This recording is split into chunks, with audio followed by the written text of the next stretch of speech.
¿Cómo están? Hoy día tenemos una nueva conversación. Estamos maravillados de estar con Alfredo Colobati. Él es psicólogo, director del Círculo de Constelaciones de Chile. Son constelaciones familiares y hoy día queremos saber de parte de él de qué se trata, conocerlo también y que nos cuente un poquito para qué sirve. ¿Cómo estás? Bueno, antes que nada, gracias por invitarme, gracias por la posibilidad de compartir un poquito esto que hacemos, que es una linda posibilidad que entra dentro de un campo de sanación, que hay tantas maneras de abordar lo humano. Las constelaciones familiares parten con Bergelinger por los años 80 aproximadamente, y es un cambio en la mirada de intervención sobre lo que es difícil para la gente, para lo que es sintomático, para lo que es bueno, ¿no? Desde la psicología transpersonal, desde la psicología psicoanalítica, que es una mirada que abre lo psicoterapéutico. Lo que le sucede a la persona está dentro del mundo más bien interno, ¿no? Y de un mundo pulsional, ¿no? Que es una conflictividad interna dentro de la persona. Después se integran otras miradas, por ejemplo, una mirada sistémica que muestra que lo que le pasa a la persona forma parte de un conjunto, de un sistema familiar. Entonces abre desde lo personal a lo sistémico. Y después se desarrolla una mirada que es transgeneracional, que no es solamente sistémico, sino que es una historia, una novela que viene desde antes de nosotros que viene sucediendo, ¿no? Es como una ola de anhelos, dolores, amores que se vienen expresando en las formas vinculares de cada generación. Y entonces las constelaciones familiares dejan el regalo de entender lo que le pasa a alguien de alguna manera dolorosa o repetitiva en términos de algo que quedó detenido, doliente, traumático desde generaciones anteriores, ¿no? Entonces es como si el dolor se repitiera, y muchas veces se ve que se repite de manera más identitaria, como que si se repitiera lo mismo, casi como si se clonara, aunque pueda parecer más suavizado, generación por medio. Y a veces tú estás muy conectado con lo que le pasó a tu abuelo, a tu abuela, a tu papá, con lo que le pasó a su abuelo, a su abuela, ¿no?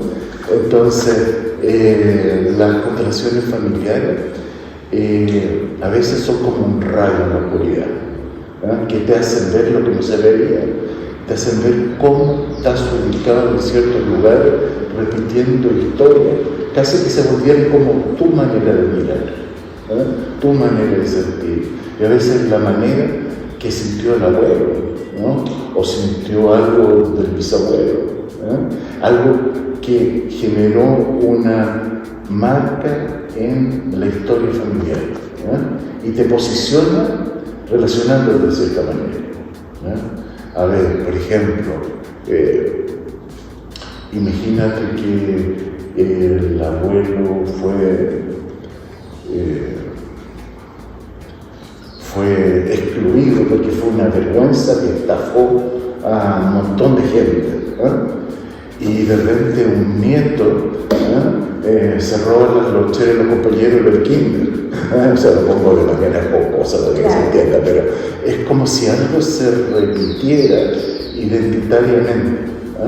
Entonces, cuando se puede, a través del viaje doloroso que puede ser un síntoma, de lo difícil que puede ser una situación que se repite insatisfactoriamente en tu vida, cuando a veces el maestro dolor te lleva a la necesidad de callar un poquito, dejar de echarle la culpa al mundo, cuando te lleva a hacer silencio, contactarte más contigo mismo, se abre la posibilidad de entender de qué manera estás viendo el mundo, de qué manera estás reproduciendo algo. Y ahí comienza una posibilidad nueva, comienza una posibilidad de una libertad que antes no existía. Hay cosas súper interesantes que tú mencionaste. Entonces, como para entender, primero uno piensa que su familia de origen, papá, mamá, hijos, serían. Pero esto es más allá, o sea, somos como un clan, ¿cierto? Que esta familia de origen, pero además vienen los abuelos y todos estos ancestros que tuvieron sus propias historias, ¿cierto? Entonces, se puede replicar una de esas historias en esta familia que a uno le toca de origen. Muchas veces entonces ese conflicto y ese dolor o ese sufrimiento, quizás ese comportamiento que uno tiene, no lo entiende. Y es ahí entonces donde uno puede utilizar este método terapéutico como para entender esta dinámica, qué fue lo que pasó en esta historia. ¿Es eso? Claro, exactamente. Es como las personas no es que lleguen interesadas por conocer lo que sucedió en su árbol genealógico. Las personas cuando desarrollan una mirada hacia sí es cuando algo les duele. Cuando te tropiezas permanentemente en algo, comienza una posibilidad de ver qué pasa contigo. Como te digo, el maestro sufrimiento siempre te lleva a decir, bueno, algo tiene que estar pasando, ¿no? Es necesario el sufrimiento entonces, en cierta medida.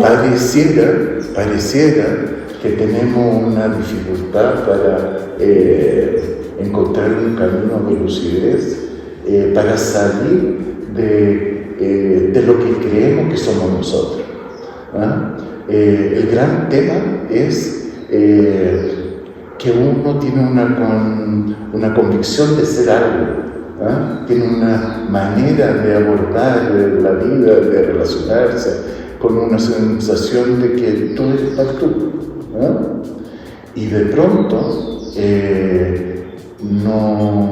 justamente lo complejo de lo que te hace sufrir, te lleva a veces a entender de que estás aferrado a formas de sufrimiento que ni siquiera se originaron necesariamente con que haya partido la historia contigo. A veces lo que pasa contigo es un eco de historias que se vienen replicando, ¿no? Entonces, es como yo diría que a veces romper la fantasía omnipotente de que el mundo me corresponde a mí, solo acontece cuando te tropiezas. Es una mirada más humana, o sea, nos hace conectarnos sí o sí con nosotros cuando pasamos por una situación de dolor. Es ahí cuando realmente nosotros somos capaces de abrirnos. Es tal cual. Hay un lugar que tiene que ver con estar conectado contigo, disociado contigo, ¿no? Yo siempre digo que el dolor se estructura en la ausencia, en la ausencia de la conexión contigo, ¿no? Y la solución, la sanación, viene de la presencia. ¿Qué es la conexión contigo? Habitarte.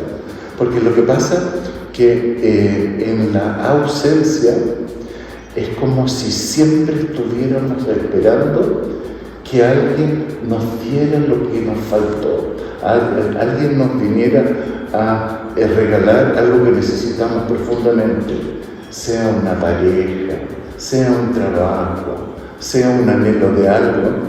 Muchas veces es como el sostenimiento que nunca logró existir del todo.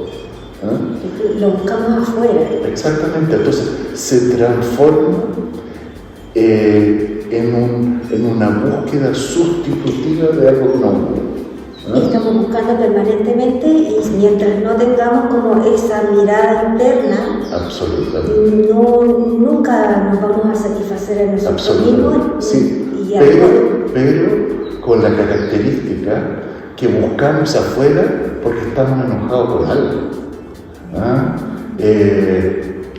Es intrínseco del desarrollo psíquico, del desarrollo humano, que perdemos un estado originario diálogo con alguien, que es la fusión con mamá en un estado inicial, ¿no?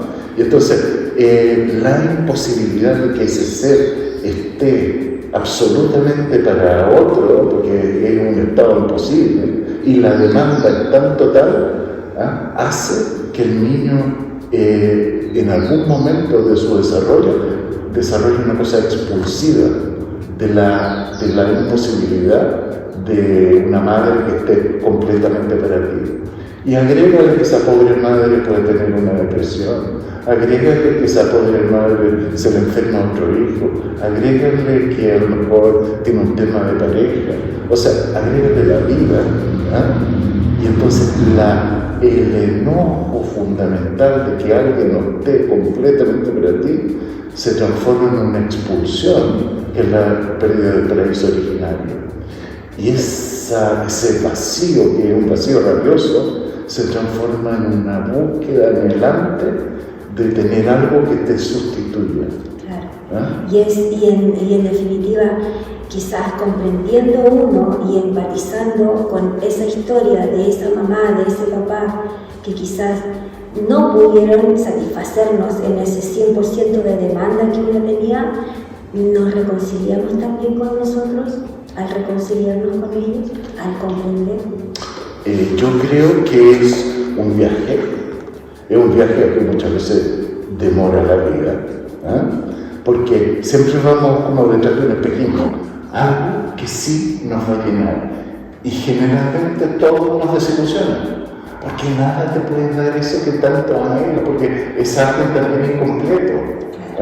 Entonces, por eso no solamente es una adicción de parejas, es una adicción de sustancias, es una adicción de formas de vida, es el anhelo de algo que te complete. Y es una necesidad tan humana, tan absoluta. Entonces, ¿cómo se llega a poder aceptar la realidad como es? Ese es un viaje de la vida, es un viaje de la vida.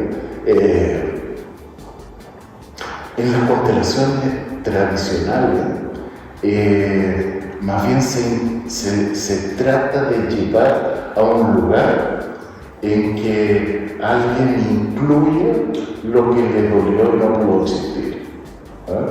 Por ejemplo, que le dé lugar en tu corazón a esa madre que no pudo estar, a ese padre que no pudo estar, a la realidad que no pudo ser. Y es un buen propósito, pero es un propósito a veces que se convoca como un ideal. Y no creo que un ideal resuelva las cosas, porque si tú a alguien le prometes que si vas a incluir a tu madre, si vas a incluir a tu padre, si vas a incluir a la vida frustrante en tu corazón, y te va a empezar a vivir bien en el amor, te va a empezar a vivir bien en el trabajo. Es como si le dieran la capacidad para la salvación. ¿Y quién no va a querer? Pero resulta que después la gente intenta llegar a estos ideales y termina viviendo como siempre. Entonces, yo no trabajo como se trabaja en las constelaciones en términos de buscar una conciliación. Yo trabajo por acompañar a las personas a su propia presencia y a su propia realidad. Y a veces eso significa entrar en el infierno, en lo doloroso, en la furia, Y pasa que cuando alguien logra hacer un viaje a través de esa travesía de la verdad consigo mismo, encuentra humanidad en sí, y es como si se abriera también una posibilidad de compasión hacia otro. Pero no le puedes pedir que tenga compasión para otro y esté fracturado el mismo, porque se transforma como un niño bueno, una niña buena, para amar a todos, pero está lleno de furia y soledad y desolación en su interior. Entonces yo creo que el viaje va al revés. Yo creo que el viaje es conectar con nuestra propia humanidad, con nuestra propia vulnerabilidad, con nuestra propia presencia, y en habitarnos desde ahí se abre una dimensión de contacto real con el otro. Y en lo real siempre hay una belleza extraordinaria, ¿no? Que es diferente a la fantasía ilusoria de que nos encontramos cuando en realidad no puedo encontrarme con nadie si no me encuentro conmigo también, ¿no? Exacto, es como sincrónico, es recíproco. Me encuentro conmigo y eso me da una apertura a encontrarme con otros también. ¿Es algo así? Claro, porque si tú reconoces, por ejemplo, tu propia sombra, tu propia vulnerabilidad, tu propia furia, tu propia omnipotencia, te empiezas a dar cuenta realmente que quién eres para tener una opinión sobre otro, ¿no? En realidad yo he visto que la gente, cuando se conoce más a sí mismo, se vuelve más vulnerable, más sensible, más honesta, más humilde, ¿no? Y eso permite el encuentro honesto, verdadero, ¿no? Y eso sí que repara para mí, ¿no? Porque al final las personas no es que sufran porque les pasó eso, ese evento, esa situación. Las personas sufrimos por la perspectiva que tenemos sobre eso que nos pasó. No aceptamos lo que nos pasó. Puede ser que no aceptamos, pero también que a partir de eso que nos pasó construimos una serie de mitos, ¿eh? Sobre nosotros, sobre el mundo, sobre el que nos falló, ¿eh? Y entonces es como si no tuviéramos más entendimiento que el propio cuento que nos contamos. Y cuando logro ponerme en un lugar verdadero, ¿eh? En relación conmigo, me doy cuenta, wow, también tengo esta dimensión, y también me doy cuenta de que tú también tienes una dimensión legítima y que tu punto de vista también es legítimo. Lo que te pasó no era solo mi posibilidad, también era la tuya. Entonces empieza a cambiar, ¿no? Y cambia el sufrimiento. Es como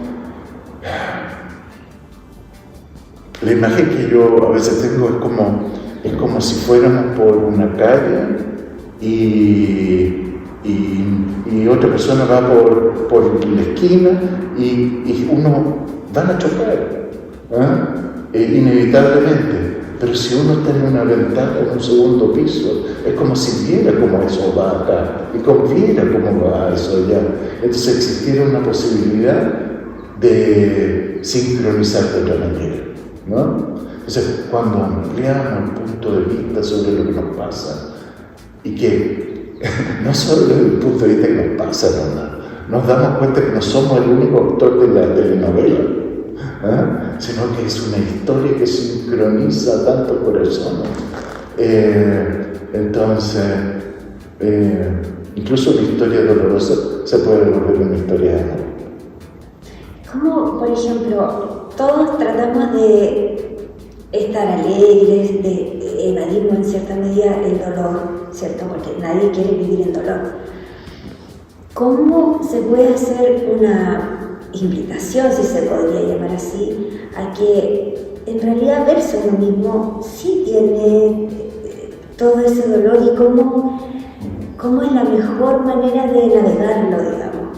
¿Cómo lo hacemos? Porque va a suceder toda la vida, o sea, si estamos permanentemente viéndonos, van a ir apareciendo cosas, vamos a ir viviendo distintas situaciones, muchas se van a repetir, las que no hemos sanado, como dices tú. ¿Cómo navegamos en ese dolor para un poco decir, ya, sí, hay que hacerlo?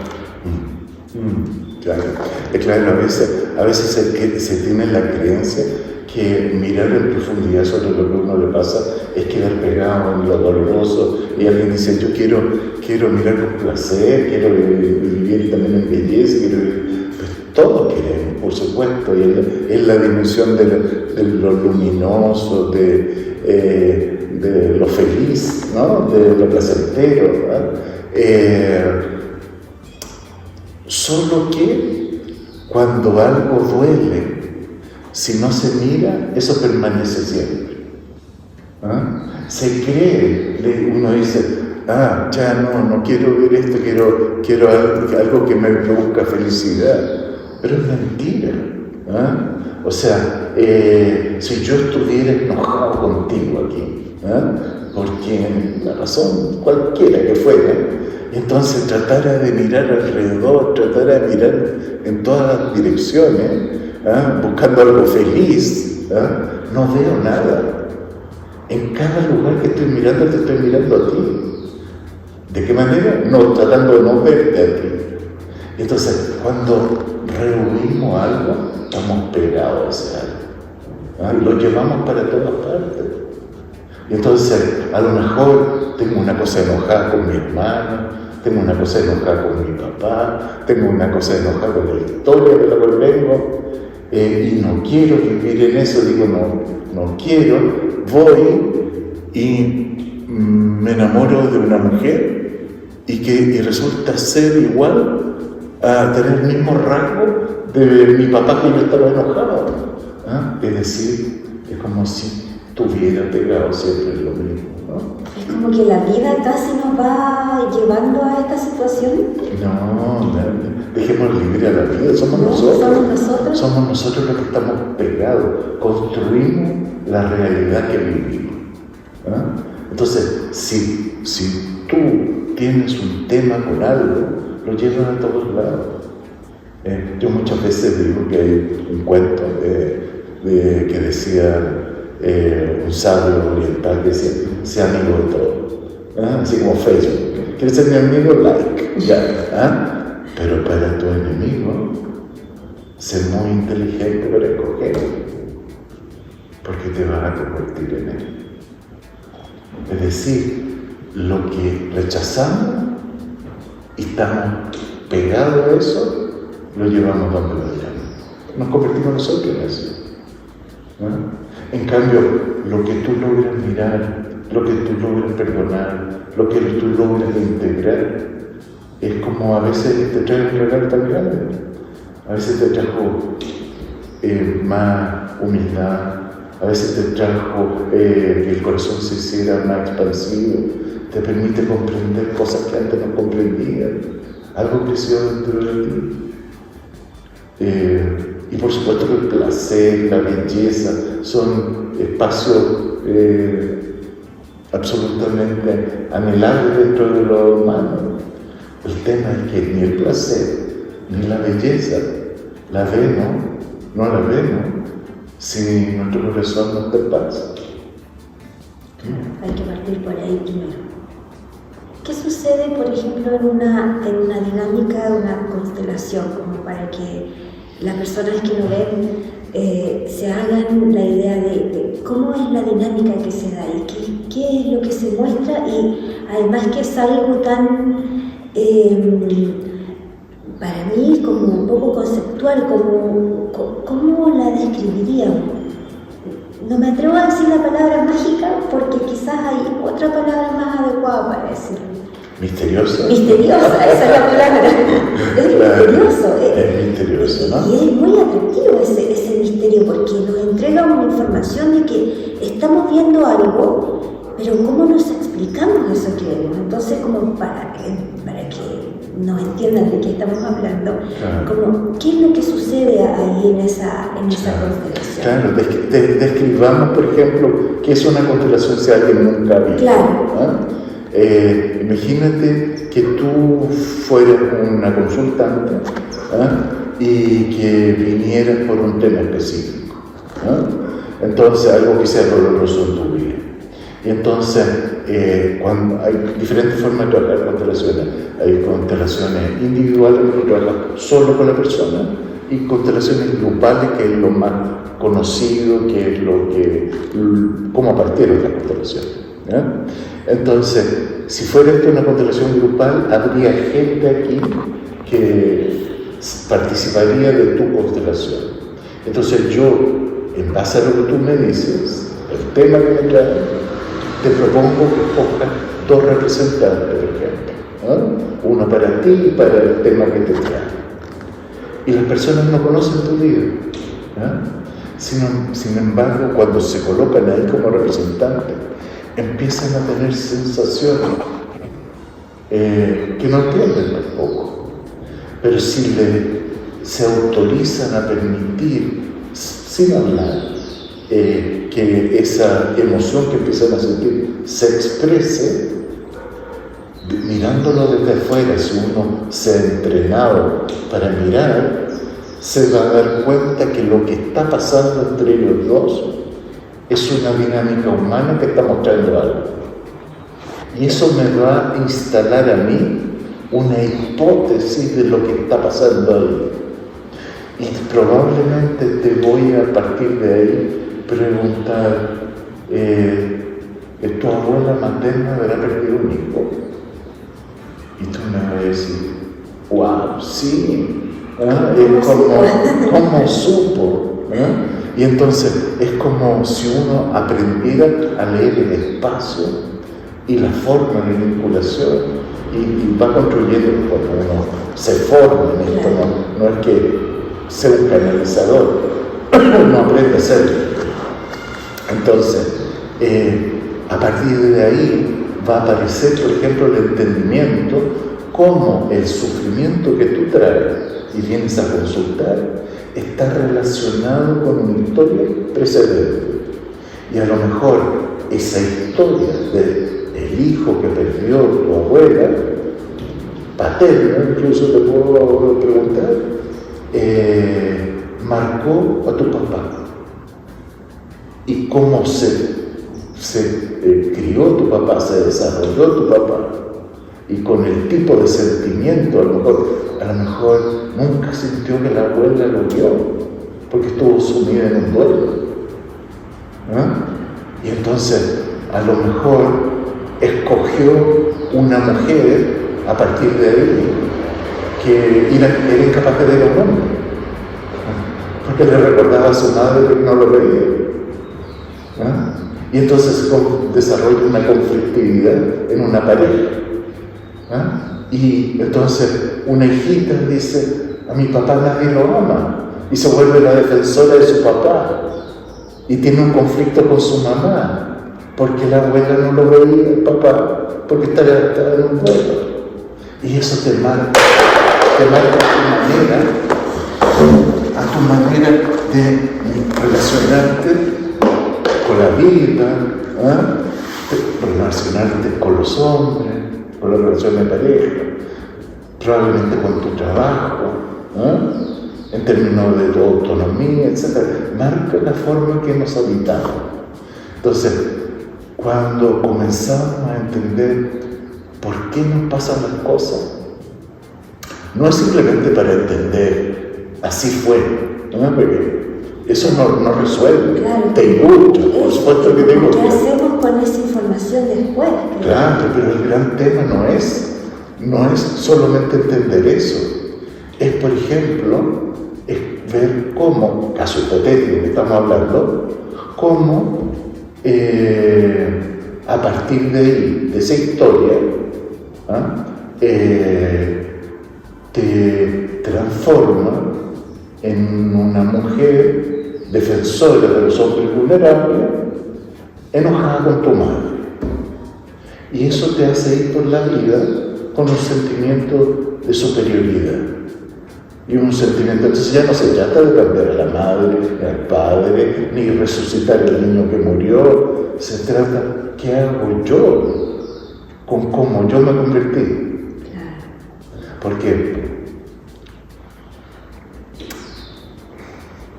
a veces se tiene yo he visto en las maneras de trabajar clásicas, en las constelaciones, se tiene la falsa creencia de que se hace un movimiento en una constelación y se resuelve la vida.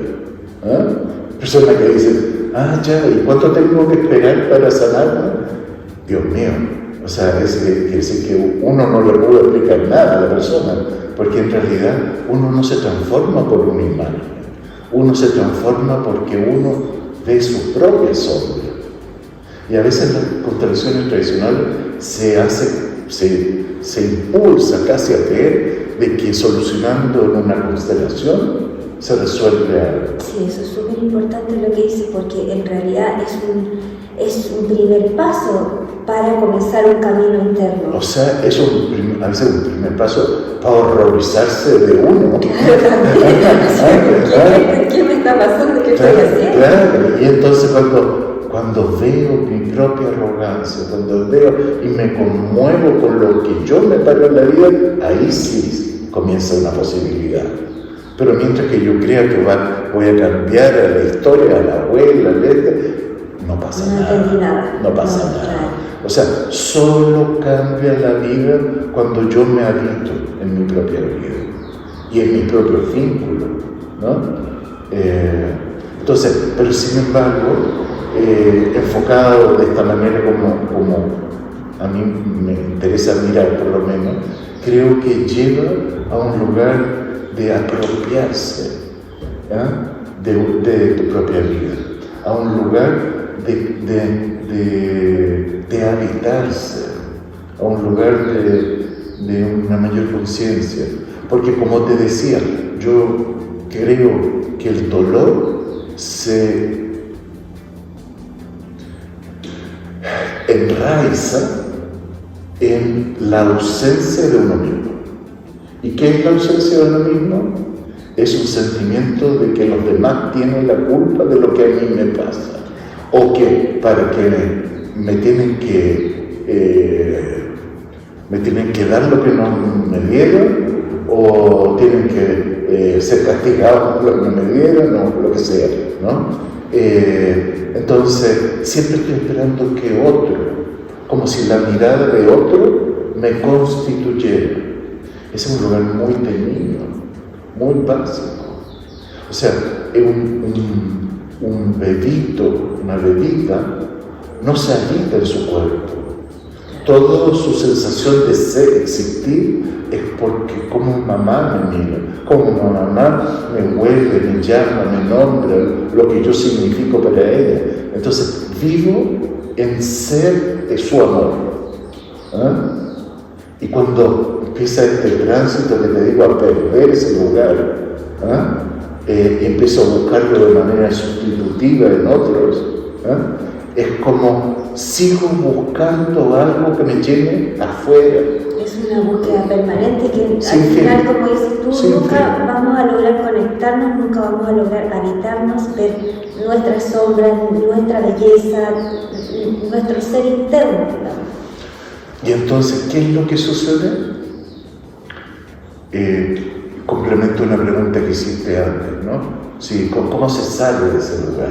Porque cuando comienzo la búsqueda sustitutiva fuera en otro, sea en pareja, sea en trabajo, sea en una adicción, sea lo que sea, es como si estuviera en un plano mental, ¿ah? En un plano mental de que algo me tiene que dar algo. ¿Ah? No siento, porque no me habito. Entonces no siento mi dolor, no siento mi vulnerabilidad, no siento el vacío. Es como si tuviera una adicción de ser llenado de afuera, una necesidad. Entonces viene la vida y te rompe. Alexander Poem, poeta, decía: por la grieta entra la luz. Sin grieta no entra la luz. Es necesario. Entonces, a veces se necesita pasar por el dolor de la desolación, por el miedo, para tocar que este miedo que estoy sintiendo ahora, de que tú no me ames, me recuerda a una mamá que no me veía porque tenía un hijo que había muerto. Y entonces, a través de que tú no me ames, entro en un dolor que es mucho más allá de esta relación, hipotética por supuesto, sino que es un duelo de otra historia que no veo, que no recordaba. Entonces, si no viniera esta grieta, nunca vería dónde me perdí, dónde una parte mía quedó fuera de mí. Entonces, si no hubiera esa grieta que permite que algo se rompa y te traiga hacia tu emoción, a propósito del trabajo de ustedes, de la emoción, ¿no? Porque no puedo habitarme sin sentirme orgánicamente habitándome, sin sentir que siento sintiendo mi cuerpo, mi respiración, si mi guatita está apretada o trémula, si no estoy sintiendo lo que siento en mi cuerpo. No me reconozco, es la señal, digamos, para saber qué es cuando voy en buen camino, que me estoy habitando, es realmente me estoy sintiendo, sé reconocer que tengo pena, sé reconocer qué es lo que me provoca alegría, sé reconocer que a lo mejor esa ausencia o ese vacío que tengo es porque estoy depositando en algo de afuera que llene y en realidad debería ser yo misma la que resuelva eso. Sí, pero todo eso son todos mentales. Lo único real es sentirlo en el cuerpo. Es sentir el miedo, sentirlo. No controlarlo, ni dirigirlo, ni explicarlo. Sentirlo, habitarlo. Es como si ahí comenzara a llenarse lo que nunca fue acompañado. Es porque por primera vez tú te comienzas a acompañar donde estabas solo, donde no existía nadie sosteniéndote, y donde tú eres el único ser, el único que tiene la potencialidad de acompañarte. Y eso no es mental, no es racional, y ni siquiera es decir, antes lo pasaste mal, ahora estoy contigo. No son esas cosas, es un silencio que te encarna. Es respirar sintiéndote que te habita. Y misteriosamente, ahí comienza el verdadero placer. Cuando estás en ti, comienza incluso un placer orgánico de sentirte aquí, de sentir que respiras. Esa es la mejor señal, digamos. Ese es el indicador del camino. Porque no solamente siente el cuerpo, también se empieza a abrir el corazón, también se expande, y también sientes que estás con otro y te emocionas con otro, te encuentras con otro y no estás pensando en qué me va a decir, cómo me va a mirar, qué estará pensando de mí, o porque soy tan inseguro, mejor le hablo golpeado para que no vaya a creer que yo. Son todas esas cosas mentales que uno... Son inconscientes, son defensas. Es que estoy siempre peleando para que no veas cuánto miedo tengo. Entonces, cuando comienzas a estar, el encuentro comienza a ser el verdadero placer. No significa que no vayan a haber problemas, que no vayan a desaparecer, pero son de otro lugar. Te encuentras desde otro lugar. Enfrentas lo que haya que enfrentar. Desde otra perspectiva también y con una confianza que es solo interna. Yo incluso lo resumiría de una manera que pareciera obvia, ¿no? Pero Dios mío, que tiene planos de profundidad, es pasar a ser niño adulto. Somos todos niños. Entonces, y es dramático ver cómo la gente se puede tener 85 años y se va niño. Es como si nunca hubiera terminado de editarse. Y eso me parece que es tremendamente doloroso, porque si hay un sentido profundo en el regalo de la vida, es llegar a ser el que eres. Pero que la vida se te pase siendo el que otros esperan que seas, o el que tú quieres que ellos crean que eres para que así te vean con buenos ojos, es una vida que se te va a Estamos perdidos, ahí estamos perdidos. Ahí sí que estamos deshabitados completamente. Exactamente. Sí, y esto se podría como... Uno siempre habla de conciencia, cuando uno está en conciencia, otra persona que está dormida. ¿Se puede ligar esto de que estoy en conciencia cuando estoy habitado? Sí, no sé. A mí me da un poquito miedo el lenguaje, sí, porque a veces las palabras se vuelven estereotipadas, ¿no? Sí, puede ser. Es como, yo creo que cuando uno se acerca, porque este es un viaje, no digo que ni yo lo he logrado, estamos todos en el mismo viaje, ¿no? No quiero parecer presumido como que si yo estoy en el mismo viaje que todo, pero yo creo que la gran posibilidad es volverse honestos. Sí. ¿Ah? Es una tremenda palabra. Sí. ¿Ah? Es una tremenda palabra, pero a veces, y ni siquiera estoy diciendo ser buenos, ¿ah? Honestos. Que ser bueno. A veces uno es deshonesto consigo mismo para ser bueno. Claro. Y eso no tiene ninguna fuerza ni ninguna verdad, ¿no? Ser real a veces pasa por equivocarse mil veces, ¿ah? Pero ir detrás de lo que cree que algo te llama, ¿ah? Entonces cuando estás en ese lugar,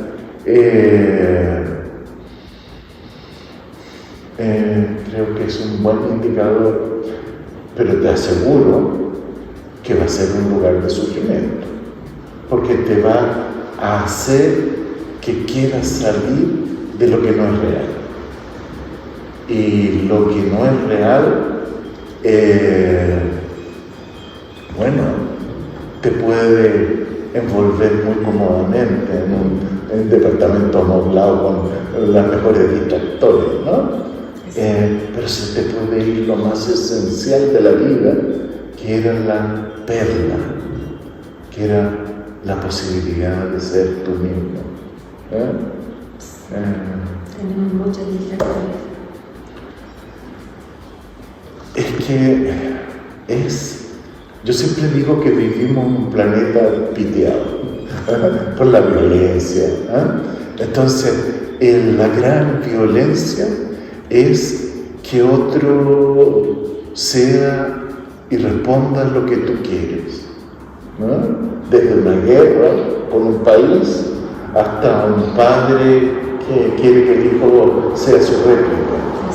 Son diferentes gradualidades de la misma violencia. El respeto por otro ser, como un ser con sentido propio, solo lo puedes ver si tú ves al otro. Pero si tú solo te ves a ti mismo en todo lo que ves, no ves a nadie. Y eso es un acto de violencia permanente. Y vivimos en una cultura desde ese lugar, ¿no? Han venido tantos maestros a enseñarnos, ¿no? A abrir, mostrarnos un camino de convertir la verticalidad en horizontalidad, ¿no? Y creo que somos aprendices tardíos, ¿no? Pero la vida nos va enseñando, ¿no? Hay una dinámica también que se trabaja en las empresas, también con estas constelaciones. Sí. ¿Cómo se hace ahí? Porque ahí me imagino, en realidad ni siquiera me imagino cómo se hace, ¿verdad? Es como, ¿ves lo que sucede también dentro de los grupos de trabajo? ¿Cómo se aborda ahí? Sí. Lo que pasa es que las constelaciones es una mirada sistémica sobre todas las dimensiones del humano, ¿no? Porque todo es fractal de algo, ¿no? Entonces, nacen, por supuesto, con la construcción de las relaciones y los vínculos del subjetivo en una familia, ¿no? pero es aplicable a todo sistema de interacción humana. Entonces tienen particularidades, por supuesto, ¿no? En una organización es diferente a un enfoque con una familia, ¿no? Pero en una organización tú también puedes ver, por ejemplo, cómo algo de unos socios fundadores que no fue resuelto continúa replicando un conflicto en diferentes departamentos, en gente, o como gente de pronto en su propio trabajo se arroga un lugar de otro, como por ejemplo un hermano menor que mira a un hermano mayor como insuficiente para su padre y como si dijera yo me he hecho sobre mí el deber, ¿no? Entonces a veces hay dinámicas que tienen mucho que ver con el modo que las personas se posicionan en la vida y terminan replicando en cualquier lugar, pero no solamente como las personas, sino también el sistema familiar, o sea, el sistema organizacional también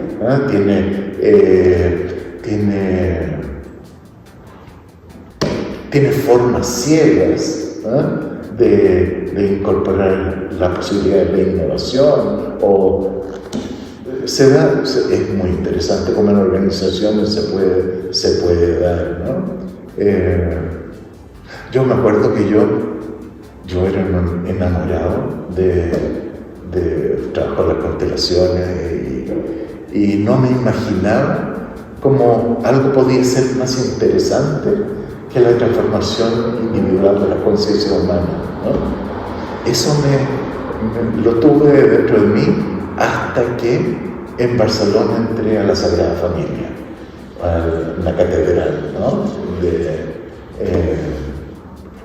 Y vi cómo el espacio puede ser una experiencia extraordinaria de transformación. Es decir, la conciencia puede ser movida desde tantos ángulos, ¿no? Incluso ahora las constelaciones se aplican no solamente en lo organizacional, además de lo familiar, ¿no? Sino a lo jurídico, ¿no? A la pedagogía sistémica, ¿no? Para niños. Hay múltiples campos de interés. Qué interesante. Sí. Y dentro de tu historia, bueno, aparece que tu formación es de ingeniero. Entonces, no puedo dejar de preguntarte cómo llegaste a este trabajo tan humano, tan divino, tan de entregarse a otros, tan de conocerse y de habitarse. O sea, no tiene mucha relación. ¿Qué es lo que pasó ahí si no quisieras compartir? ¿Tienes tiempo para contarte mi vida? Es que nada está separado, ¿no?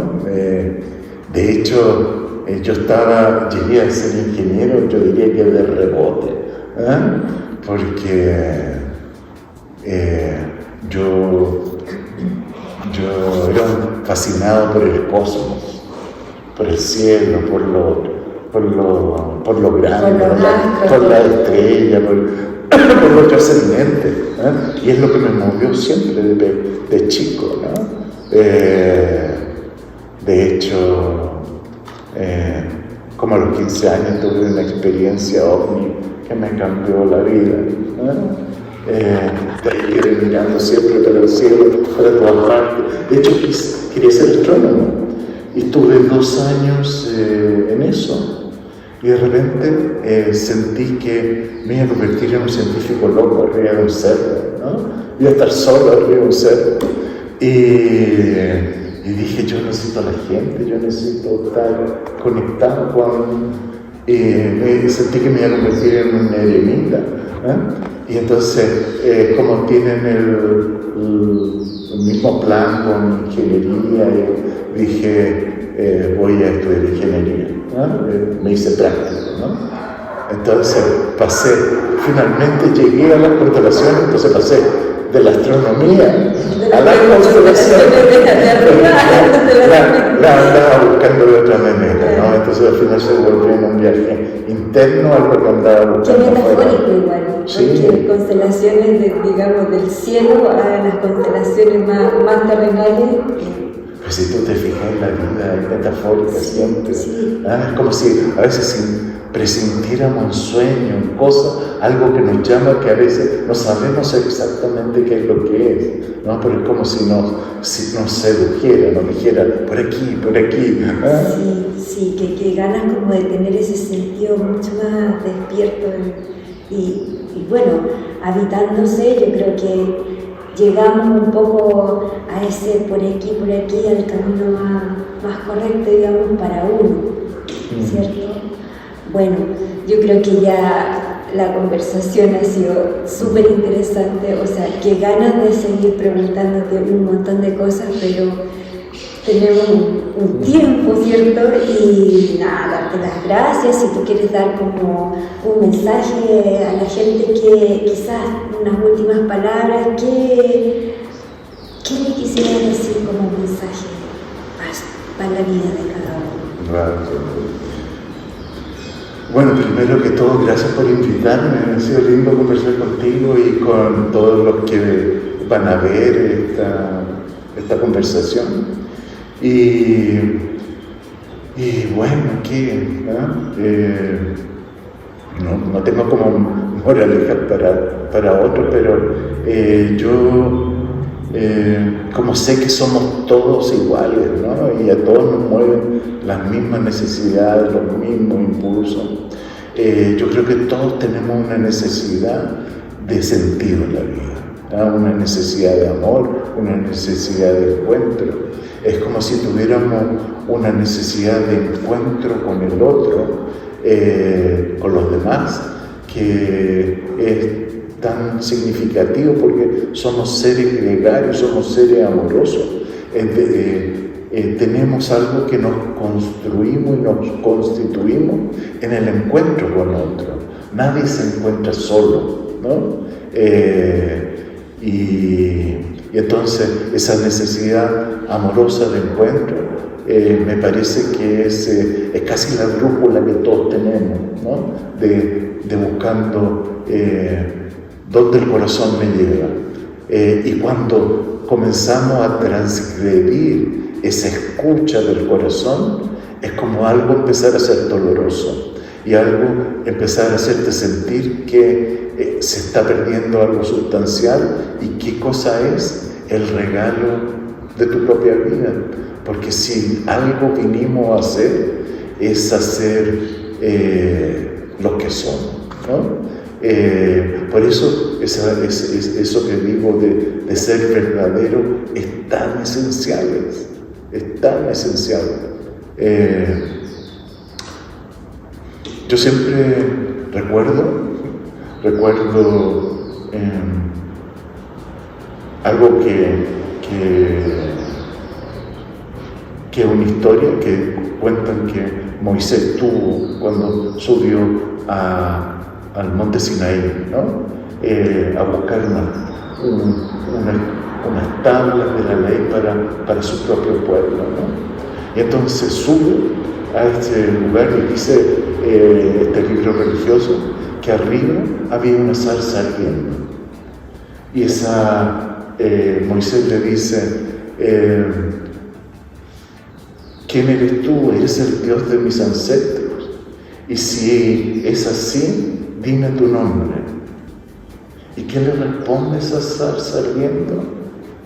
El nombre sagrado de Dios le dice, yo soy el que soy. Y entonces a mí me ha impactado siempre tanto esa historia, porque siento que cuando caminamos hacia ser el que somos, estamos en un camino sagrado de nuestro propio sentido profundo. Y cuando por el miedo a perder la mirada de aceptación o de benevolencia o de lugar, comenzamos a caminar el camino de otros, algo empieza a ser doloroso y algo se empieza a marchitar. ¿Qué es lo que se empieza a marchitar? El nombre de Dios en nosotros. Entonces, creo que lo sagrado en cada uno de nosotros es escuchar eso profundo que nos llama y que nos hace ser con la particularidad que somos, con el matiz que somos. Y cada matiz es absolutamente maravilloso y originario. Eso. Te doy las gracias, les agradezco a todos, los invito a que visiten el canal, nuestras redes. Yo me voy con el corazón así, pero ya lleno de amor. Y nada, les mando un besito a todos y muchas gracias. Gracias. Un gusto haber estado con ustedes y contigo.